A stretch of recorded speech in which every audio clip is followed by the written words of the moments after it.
तर देखो रे भाऊ सकाळी सकाळी उठलो होतो आपण बाशी खुशी तोंड घेऊन चला म्हटलं बाहेर बघून येऊत म्हटलं. बाहेर येऊन बघितलं तर दिलदर गार्डन होत होता. आहे वातावरण निसतं घासघूस करून घेतली बोन. चला म्हटलं आता चहा मी का प्रोग्राम बना ना पुढे का म्हण खचाकन चहा ओतून घेतली म्हटलं चला आता पुढे बसू म्हटलं. आणि आपली चहा पण गरीबी होती. ब्लॅक कॉफी सारखी दिसणारी चहा होती. हात करते का यायला लागतं ब्लॅक कॉफी प्यायला.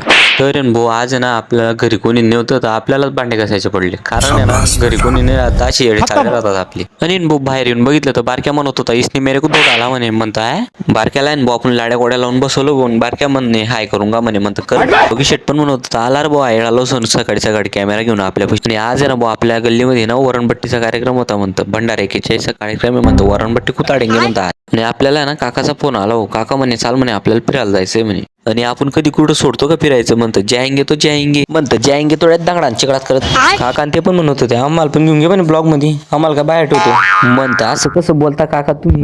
पुढे येऊन बघितलं तर हे मोठी नदी होती भाऊ. बेकार डायरेक्ट पाणीच पाणी म्हणतं. डायरेक्ट तिकडून येतो मग चिवडी मारतो म्हणता आम्ही दरसे. तर भाऊ आज आपण आलो होतो बडगावला. कारण ना आपलं RTO मध्ये काम होतं. कारण बडगाव मध्ये असं ऊन तपत होतं ना लोकांनी छत्र्या लावल्या होत्या तेवढ्या हिरव्या. त्या छत्र्यांखाली लोक विकत होते केळं घ्या केळं म्हणे म्हणतं बाबू ते करे भाऊ. आज आपण आलो होतो RTO ऑफिस मध्ये कारण आपल्या नंबर प्लेट लावायची ती कारची. तर नंबर प्लेट लावून घेतो तर चला मंडळी मग जय महाराष्ट्र.